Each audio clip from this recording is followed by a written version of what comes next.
Assalamualaikum warahmatullahi wabarakatuh.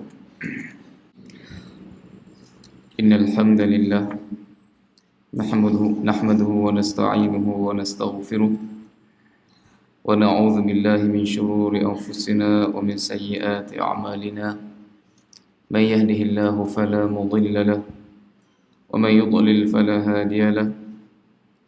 Rabbi shrah li sadri wa yassir li amri واحلل عقدة من لساني يفقهوا قولي اللهم علمنا ما ينفعنا وانفعنا بما علمتنا اللهم فقهنا في الدين وعلمنا التأويل وزدنا علما يا رب العالمين سبحانك لا علم لنا إلا ما علمتنا إنك أنت العليم الحكيم ولا حول ولا قوة إلا بالله العلي العظيم. Alhamdulillah, syukur kepada Allah Subhanahu wa ta'ala. Pagi ini kita dapat berhimpun, berada dalam rumah Allah dan berada dalam satu majlis ilmu. Jadi pagi ini kita nak lanjutkan lagi perbincangan berkenaan adab-adab membaca Al-Quran pada muka surat yang ke-70, iaitu menangis ketika membaca Al-Quran. Menangis ketika membaca Al-Quran.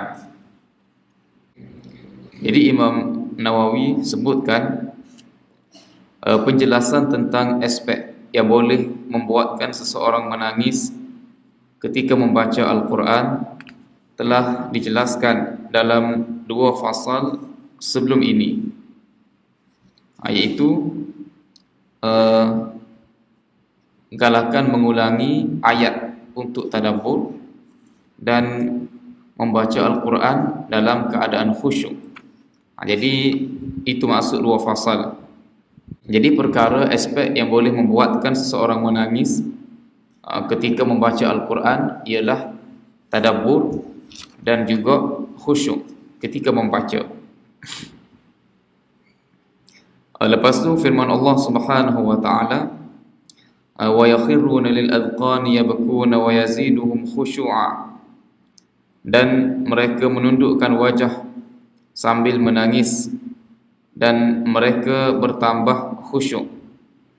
Ini ayat ni merujuk kepada sekumpulan sahabat. Allah Subhanahu wa ta'ala berfirman, qul aminu bihi aw la tu'minu innal ladzina utul ilma min qablihi idza yatla alaihim yakhruna lil adqani sujada. Jadi ni ayat itu ayat 107. Wa yakhruna lil adqani yabkuna wa yaziduhum khushu'a. Itu sambungannya. Jadi mereka yang menundukkan wajah sambil menangis dan mereka bertambah khusyuk. Itu menyifatkan sifat para sahabat yang benar-benar menghayati dan khusyuk ketika membaca Al-Quran sehingga mereka menangis. Banyak hadis dan athar salaf yang diriwayatkan mengenai situasi ini. Antaranya ialah sebuah hadis daripada Rasulullah sallallahu alaihi wasallam, Iqra'ul Quran wabku fa illam tabku fatabakau. Bacalah Al-Quran dan menangislah. Jika kamu tidak menangis, maka usahakanlah untuk menangis. Riwayat Al-Bazzar daripada Sa'ad bin Abi Waqqas. Jadi dalam hadis ni jelas Nabi sallallahu alaihi wasallam memerintahkan kita supaya menangis. Supaya menangis. Jadi sebenarnya apa yang diperintahkan oleh Nabi sallallahu alaihi wasallam, apa yang disebutkan oleh Nabi, menangis bukan semata-mata menangis yang Nabi sallallahu alaihi wasallam nak, tapi apa yang disebutkan oleh Nabi ialah samarah, hasil, kesan daripada tadabbur dan khusyuk ketika membaca Al-Quran. Yang mana kesannya yang paling besar menyebabkan seseorang itu menangis. Seseorang itu menangis bila mana dia dapat merasa kemanisan ayat-ayat yang dibaca. Kemanisan ayat-ayat yang dibaca, kemanisan tadabbur. Itu menyebabkan dia menangis. Jadi Nabi SAW suruh kita baca Al-Quran dan menangis. Yakni nak suruh kita baca Al-Quran dengan penuh khusyuk dan dengan penuh tadabbur. Bukan baca Al-Quran sambil menangis tanpa ada kefahaman, tanpa ada sebarang penghayatan maknanya. Tidak. Bukan semata-mata nak suruh menangis. Cuma disebutkan menangis di sini isyarat kepada kemuncak daripada kenikmatan, kemanisan tadabbur. Itu menangis. Ini merupakan sifat orang-orang mukmin, yang mana bila baca Al-Quran itu menambahkan iman. Wa idza tuliyat alaihim ayatuhu zadatuhum imana wa ala rabbihim yatawakkalun. Dalam suratul Anfal Allah Ta'ala sebut, apabila dibacakan kepada mereka ayat-ayatnya, maka bertambah iman mereka, zadatuhum imana, dan mereka bertawakal kepada Allah. Alladzina yuqimuna shalah, iaitu orang-orang yang mendirikan sembahyang. Orang beriman ni sifat mereka bila dibacakan ayat Al-Quran bertambah iman.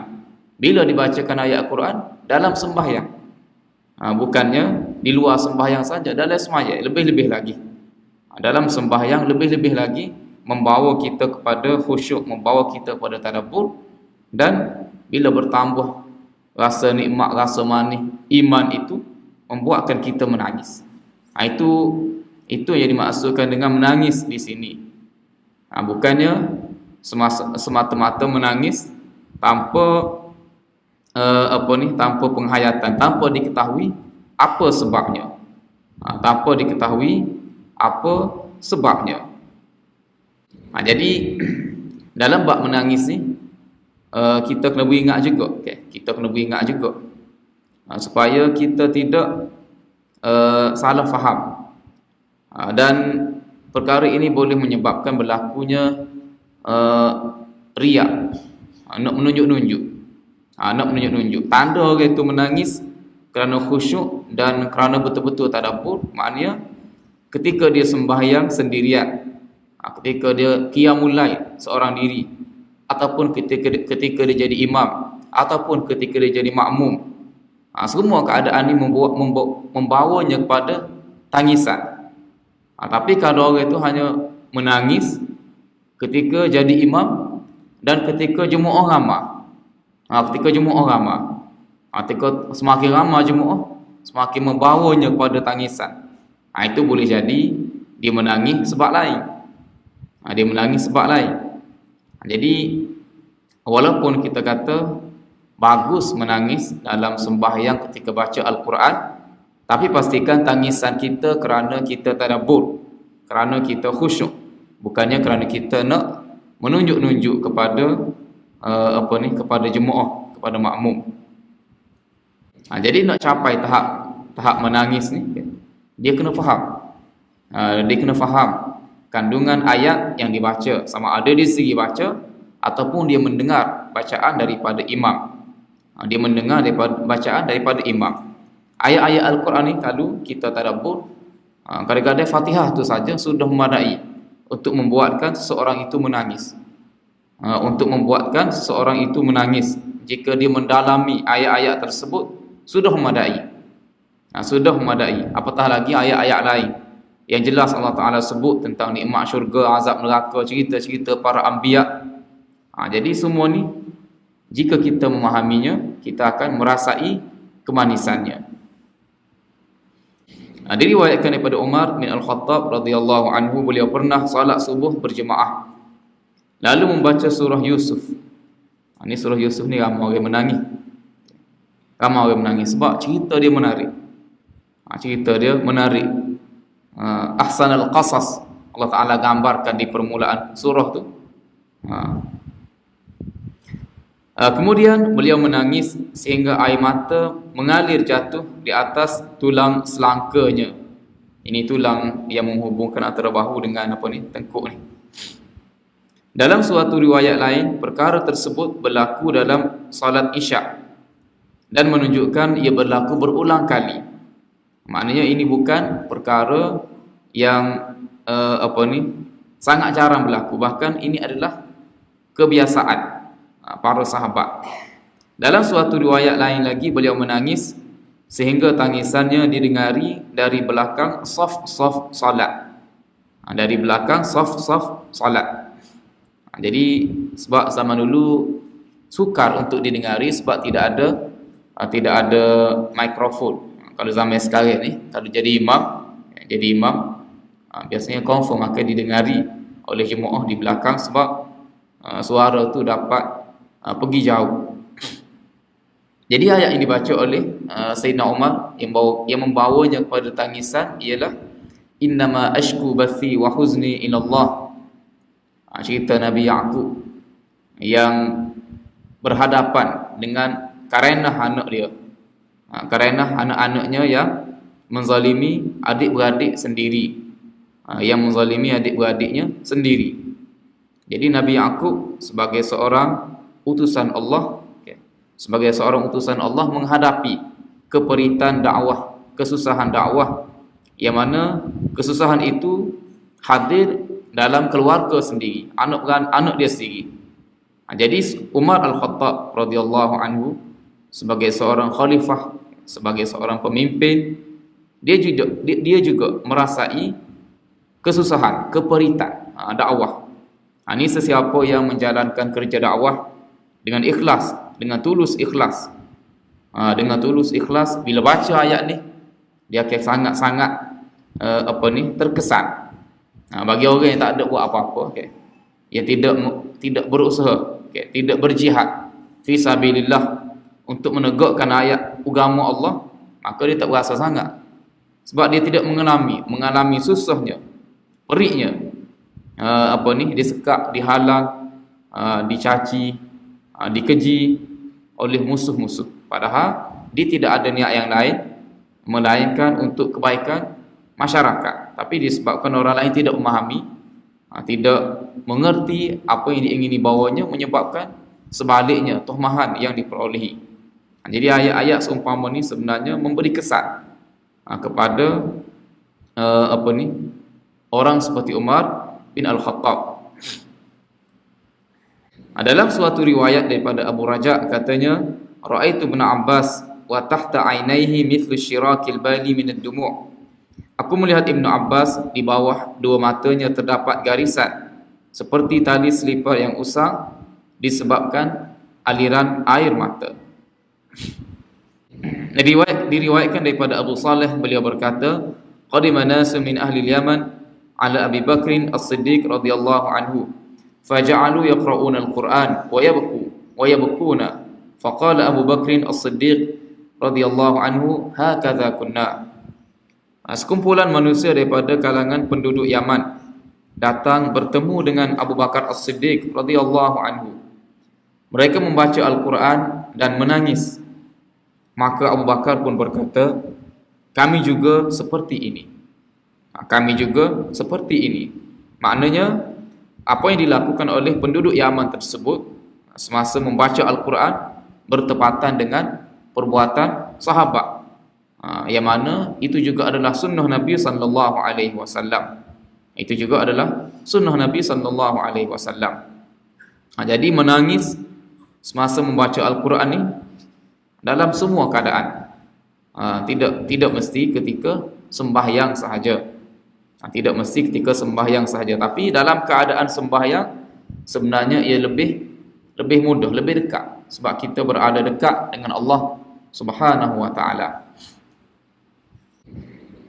Dan banyak lagi lah Imam Nawawi kemukakan asar-asar. Imam Abu Hamid Al-Ghazali radhiyallahu anhu berkata, menangis digalakkan semasa membaca dan mendengar bacaan Al-Quran. Beliau berkata lagi, ni cara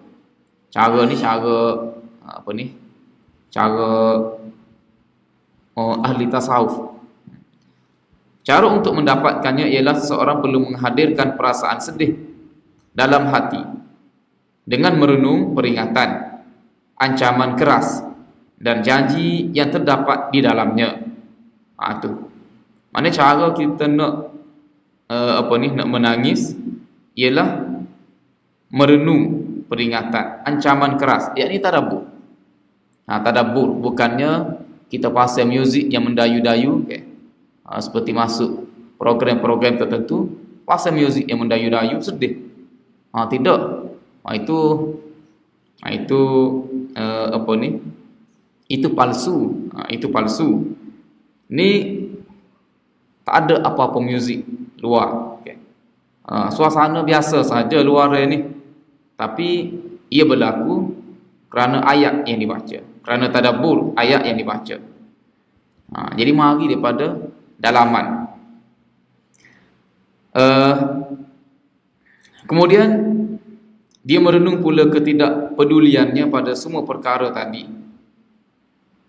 Jika perasaan sedih dan tangisan tidak dialaminya seperti yang dialami oleh golongan khawas, ni istilah dia lah, maka menangislah disebabkan kecuaian tersebut, kerana hal itu adalah antara musibah yang terbesar. Ini kaedah yang dia sebutkan. Kalau seseorang itu tidak dapat menangis kerana tidak dapat melakukan tadabbur dengan baik, maka dia pun kena menangis juga. Sepatutnya kena menangis juga. Menangis disebabkan kecuaiannya daripada tadabbur, sehingga dia tidak dapat memahami apa-apa yang dibaca oleh imam. Jadi dia juga kena menangis. Menangis di atas musibah yang berlaku. Satu lagi, menangis kerana mendalami, mentadabbur ayat-ayat yang dibaca. Ini cara yang disebutkan oleh beliau. Tak apalah. Jadi menangis ni sangat penting, kerana ia berkait rapat dengan tujuan utama kita membaca Al-Quran, iaitu untuk tadabbur. Habis berkenaan dengan menangis ketika membaca Al-Quran. Adab yang seterusnya iaitu galakan membaca Al-Quran secara tartil. Galakan membaca Al-Quran secara tartil. Ini juga ada kaitan yang rapat juga dengan tadabbur.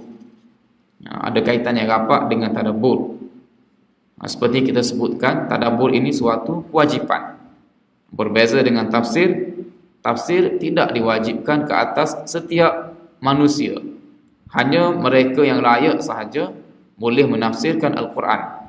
Tetapi tadabbur merupakan tanggungjawab dan kewajipan setiap manusia. Pembaca Al-Quran digalakkan membaca Al-Quran secara tartil. Ulama bersepakat bahawa bacaan secara tartil adalah sunnah. Allah Ta'ala berfirman, warattilil Qur'ana tartila, dan bacalah Al-Quran itu dengan tartil. Jadi apa maksud tartil ni? Kita selalu dengar baca Quran dengan tartil. Jadi ada 3 perkara yang perlu kita pastikan semasa baca Al-Quran untuk dapatkan tartil. Yang pertama, tidak boleh gopoh. Tidak boleh gopoh dalam membaca Al-Quran. Tidak boleh gopoh dalam membaca Al-Quran. Yang kedua, membacanya dengan dengan terang. Maknanya sebutan huruf satu persatu. Dengan terang. Tidak kata sebut tu laju. Tidak dapat ditangkap oleh makmum. Tidak dapat ditangkap oleh makmum. Itu tidak tartil. Seperti yang saya sebutkan sebelum ni, di setengah-setengah tempat dalam solat tarawih 20 rakaat dibaca 3 juzuk, tapi dibaca laju. Sejak setengah sahaja dia ambil masa untuk tamatkan 3 juzuk. Kita 1 juzuk sejak setengah juga. Setengah tempat 3 juzuk sejak setengah juga. Laju baca, memang laju. Jadi dapatlah dapatlah khatam tu 10 hari sekali, sebulan 3 kali. Tetapi dari segi tartil tak ada. Yang ketiga, tartil ni yang ketiga kena ada tadabbur. Baca tidak boleh gopoh. Yang kedua, baca kena dengan sebutan yang jelas, yang terang. Dan yang kedua, yang ketiga, kena ada tadabbur. Kena ada tadabbur. Jadi penting sangat baca secara perlahan-lahan, baca dengan jelas. Sebab ia membawa kepada memahami Al-Quran dan mentadabburnya. Memahami Al-Quran dan mentadabburnya. Sabit sebuah hadis daripada Ummu Salamah radhiyallahu anha, annaha na'atat qira'atan Nabi sallallahu alaihi wasallam qira'atan mufassaratan harfan. Artinya beliau, yakni Ummu Salamah, isteri baginda, menyifatkan bacaan Nabi sallallahu alaihi wasallam sebagai bacaan yang jelas, huruf demi huruf. Bacaan yang jelas, huruf demi huruf. Jadi imam dia perlu ambil perhatian. Imam dia perlu ambil perhatian sebab waktu yang paling baik untuk kita tadabbur semasa sembahyang, ataupun sekiranya dia sembahyang sendirian, sembahyang soge, pun dia kena ambil perhatian. Dia kena baca Al-Quran dengan tartil. Dia kena baca Al-Quran dengan tartil untuk mendapatkan maksud tadabbur tadi.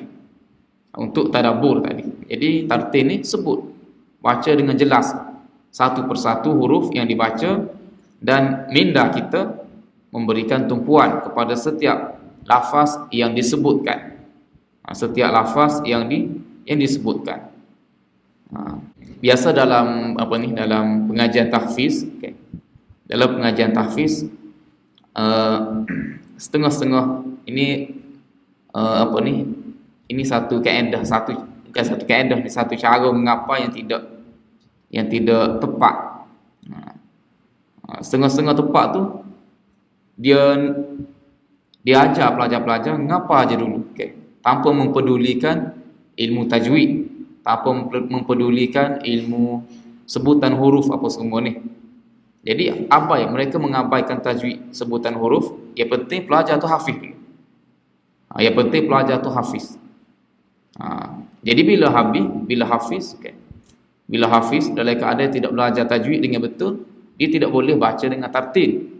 Nak baca dengan tartil sebenarnya dia kena belajar tajwid. Dia kena belajar sebutan huruf dengan betul, barulah dia boleh baca dengan betul. Kalau tidak, dia tukar habis sin dengan sa, habis dia tukar, dia langgar habis. Jadi kalau langgar habis macam tu, macam mana dia nak tadabbur? Dia nak tadabbur. Jadi setengah-setengah pelajar tahfiz ni disebabkan terbiasa dengan bacaan yang laju. Jadi setiap kali dia jadi imam, dia baca laju juga. Dia tak tahu yang keluar daripada mulut dia tu, kita tahulah. Jelaslah bunyi tu adalah. Cuma minda dia tidak tergambar pun dalam kepala dia apa yang dibacanya. Dia hanya baca sahaja. Dia hanya baca sahaja. Ini berlaku pada ramai pelajar-pelajar hafiz Al-Quran.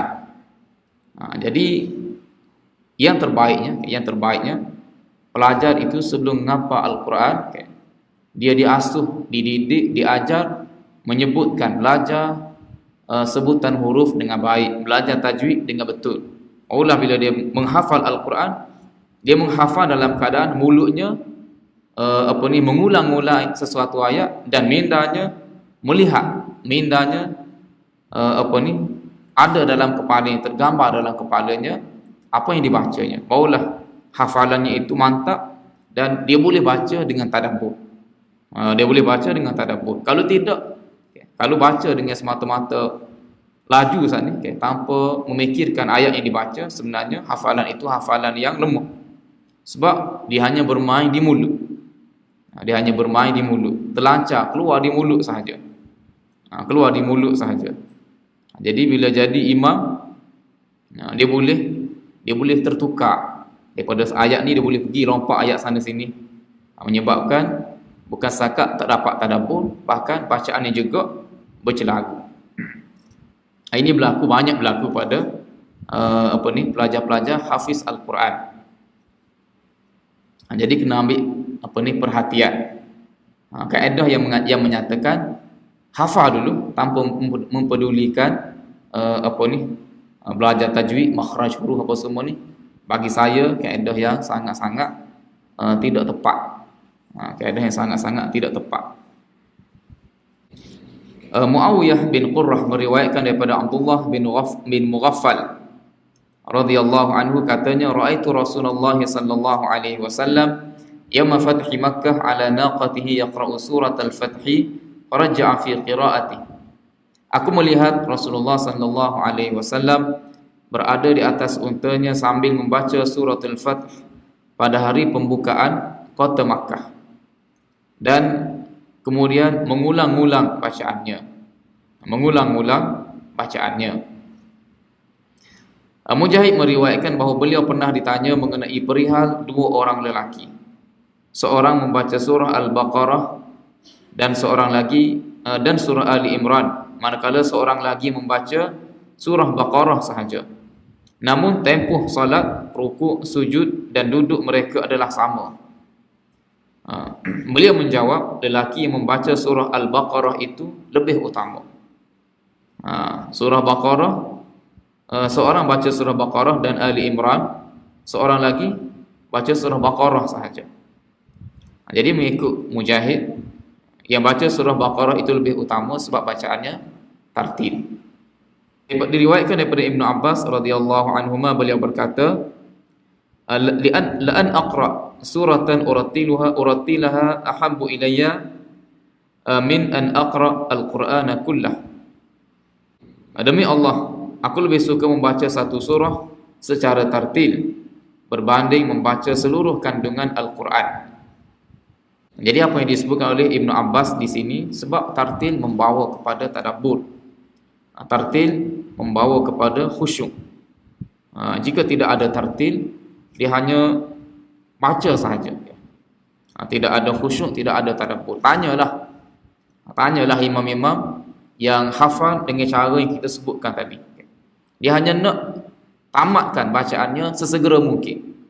Kalau dia jadi imam 10 rakaat, dia baca setengah juzuk, tapi hafalannya secara laju seperti kita sebut tadi. Hanya bermain di mulut. Apa yang bermain dalam fikirannya, hanya nak tamatkan sesegera mungkin. Dia nak baca selaju mungkin. Jadi tidak ada penghayatan, tidak ada tadabbur dalam bacaannya. Selain itu, pembaca Al-Quran dilarang untuk membacanya terlalu laju. Cara ini dinamakan sebagai al-hadzu. Sebuah hadis yang sabit daripada Abdullah bin Mas'ud, seorang lelaki berkata kepadanya, inni aqra'ul mufassal fi raka'atin wahidah. Faqala Abdullah bin Mas'ud, hadza hadzan ka hadhi syi'ri, inna aqwaman yaqra'una al-Qur'an la yujawizu tarakiyahum, walakin idza waqa'a fil qalb farasakha fihi nafa'a. Aku membaca surah Al-Mufassal, yakni surah-surah yang bermula daripada surah Al-Hujurat sehingga surah An-Nas, dalam satu rakaat. Maka Abdullah bin Mas'ud berkata, cara ini dikira laju sama seperti lajunya mengalunkan syair.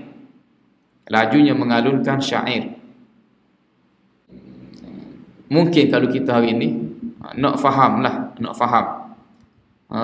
syair yang dibaca dengan laju, ataupun lagu yang dilantunkan dengan laju ni, sebab tidak semua syair lagu dibaca dengan laju, okay?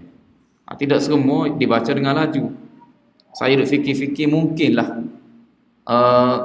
lagu apa dipanggil apa, rap ke apa, laju. Biasa penyanyi dia tu sambil nyanyi sambil tangan dia gerak, tangan dia adalah cara dia. Kita pun tak tahu juga apa tujuannya gerak ke tangan gitu tu, okay? Jadi laju keluar daripada mulut dia, okay? Jadi Ibnu Mas'ud berkata, okay, Cara ini dikira laju seperti lajunya mengalunkan syair. Sesungguhnya ramai orang yang membaca Al-Quran tetapi tidak melepasi tulang selangka mereka. Maknanya siapa tekok ya. Sebab tulang selangka sini, okay. Tulang yang inilah. Jadi siapa tekok sahaja, tidak masuk ke dalam hati. Tidak masuk ke dalam hati. Sesungguhnya, namun walakin, tetapi jika bacaan itu waqa'a fil qalb, mengenai hati, maknanya sampai ke dalam hati, farasakha, lalu menetap kukuh di dalamnya, meresap ke dalam hati, maka ia benar-benar bermanfaat.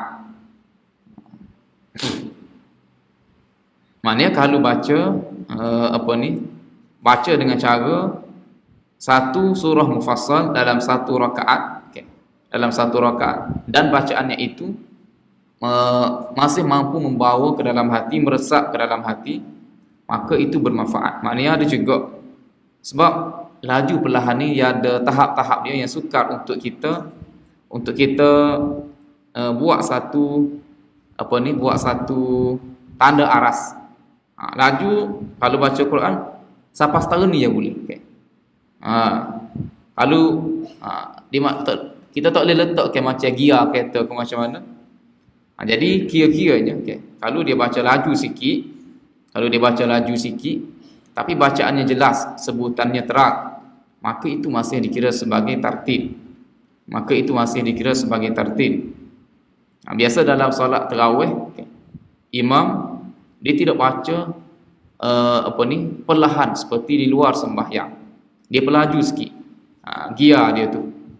Jadi kalau laju sikit tapi bacaannya fasih, tepat, jelas, sehingga kita boleh tadabbur, maka itu masih dikira sebagai tartil.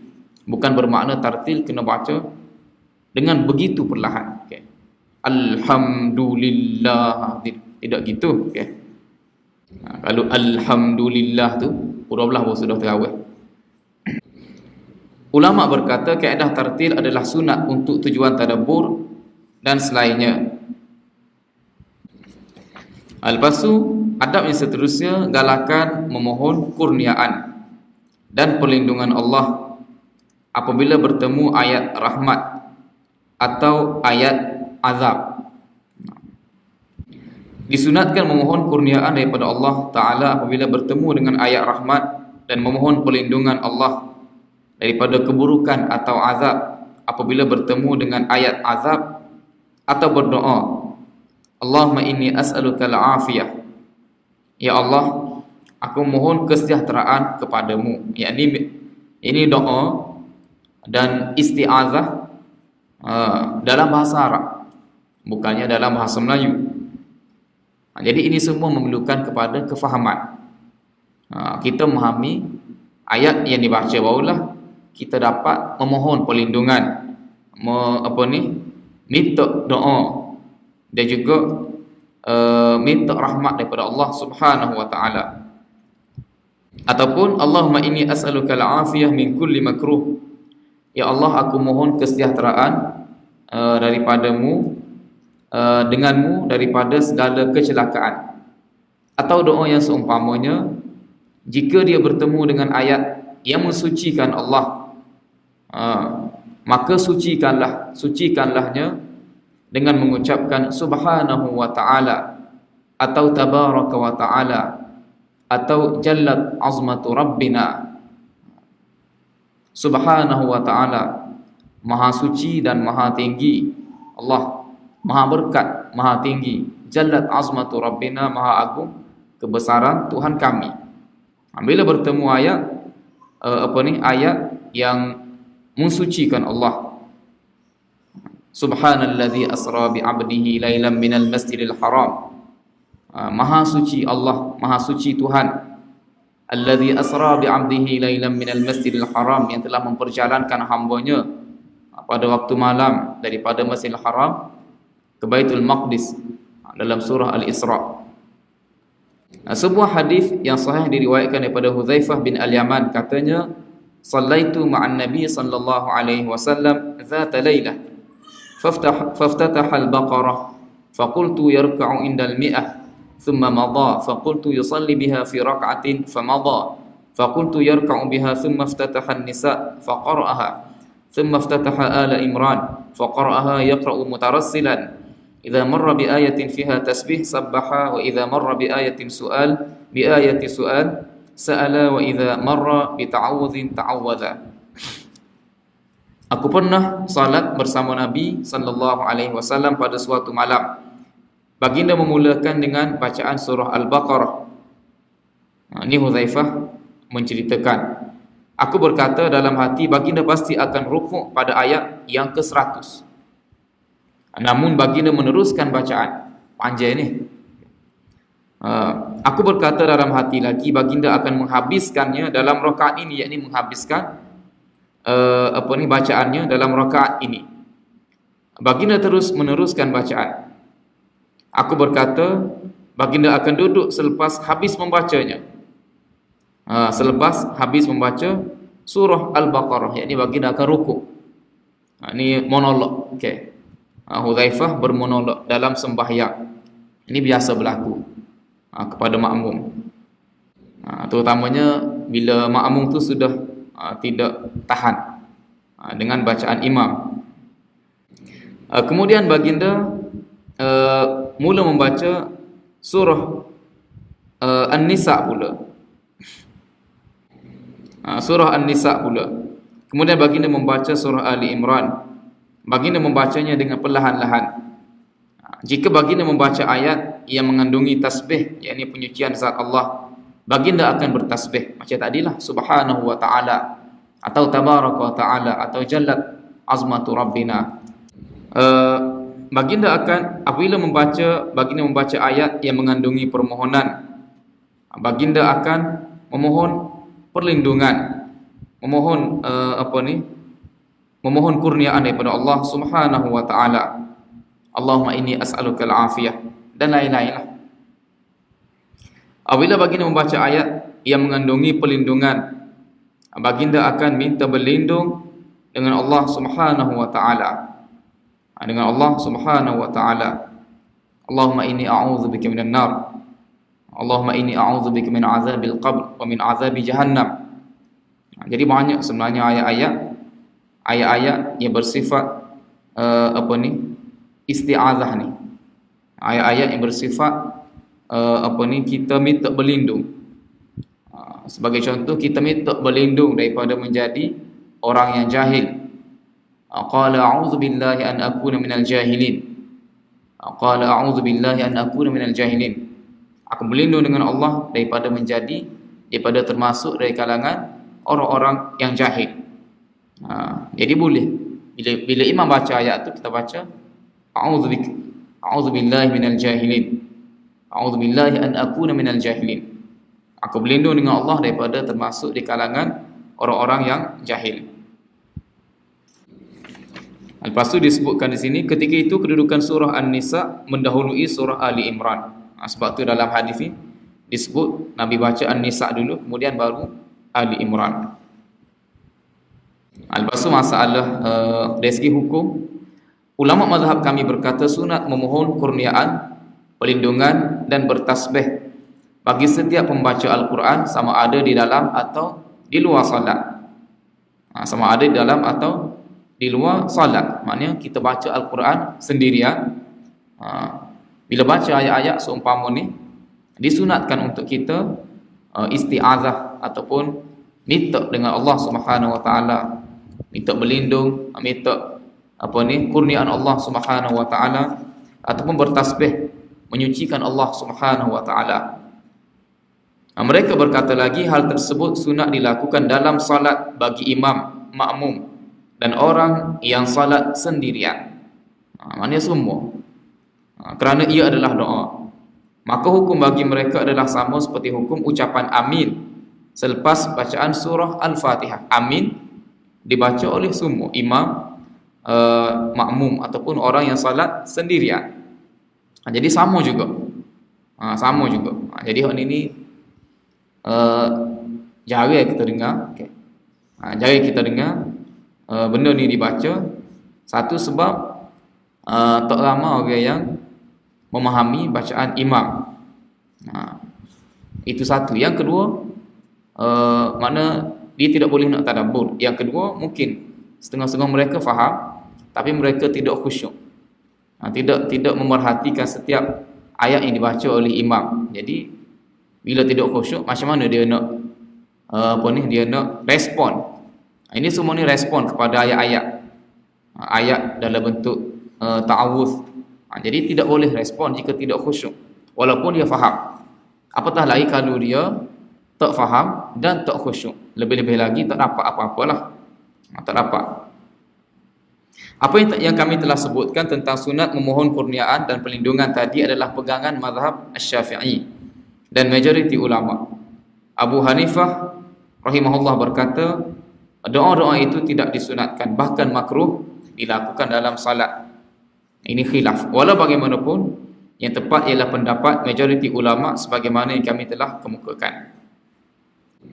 Lepas itu adab yang seterusnya, memuliakan Al-Quran. Memuliakan Al-Quran.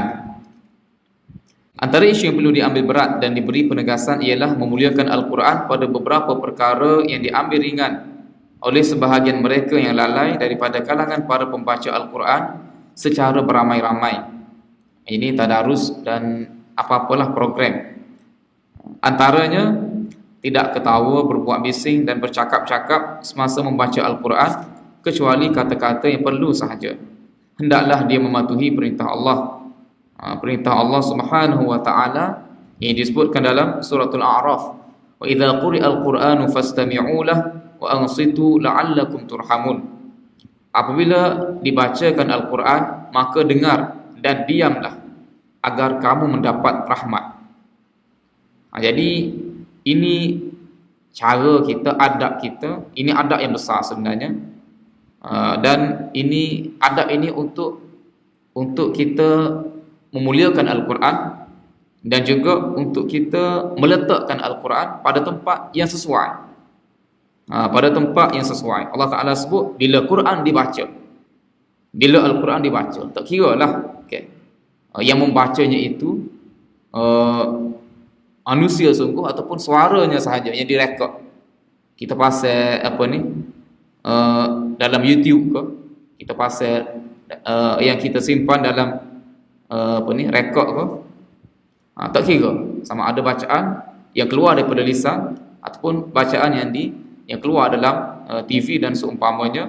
Fastami'ulah, Allah Ta'ala kata, maka dengar. Istima' dengan sama, dia tidak sama.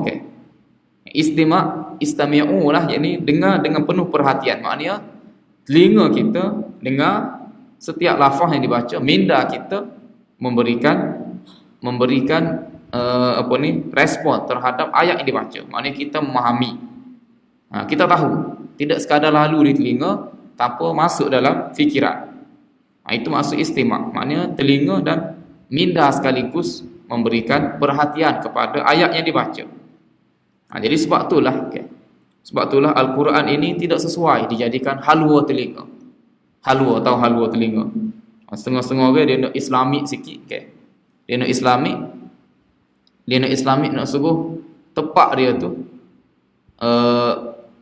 dipasang Al-Quran sepanjang masa, tapi tak ada istima'. Orang ramai duk tumpu pada kerja, duk tumpu pada pekerjaan tu, buat kerja, tak tumpu pun pada Al-Quran tu, yang ditumpukan pada pekerjaan. Jadi sebenarnya itu satu perkara yang tidak sesuai. Sebab Al-Quran bukan hanya untuk sambil-sambil. Saya pernah bersama dengan, ketika belajar dulu, ada sahabat-sahabat kita lah. Seorang sahabat tu dia tengah main gym ni. Tapi bukan di tempat gym, di asrama ada tempat untuk dumbbell apa semua ni. Jadi sambil-sambil dia main MC tu, dia pasang Al-Quran. Jadi seorang sahabat tegur. Dia baca ayat ni. Tak betul kamu buat macam ni. Sebab Al-Quran itu kena istima'. Wa ansitu, Dan yang kedua, kamu kena diam. Okay. Jadi macam mana kita nak pasang Al-Quran dalam keadaan mulut kita bercakap untuk buat kerjaan yang lain, Al-Quran dipasang tanpa sesiapa pun mempedulikannya, hanya masuk telinga kanan, keluar telinga kiri. Itu bukan kedudukan yang sesuai dengan Al-Quran. Dia kena dengar, kena bagi perhatian. La'allakum turhamun, mudah-mudahan kamu dirahmati. Apatah lagi jika nak pasang Al-Quran itu pada binatang. Ini untuk marketing lah, untuk untuk memberikan nilai tambah kepada barangan perniagaannya. Pasang Al-Quran di kandang lembu, di reban ayam. Ni orang yang tenuk ayam, nak suruh ayam dia daging dia kau sedap. Dia kata ayam dia ni diperdengarkan 30 juzuk Al-Quran. Itu satu penghinaan sebenarnya kepada Al-Quran. Macam mana ayam tu nak istimak? Ayam tu nak istimak macam mana? Ayam tu nak diam macam mana? Jadi kalau buat macam tu, tuai ayam tu tak akan dapat rahmat.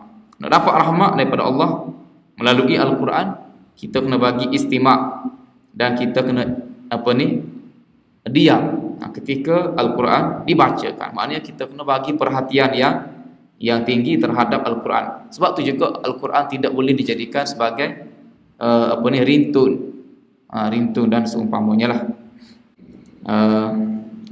Lepas tu hadis yang seterusnya ni saya rasa kita kena sambung kemudian. Wa akhiru da'wana alhamdulillah.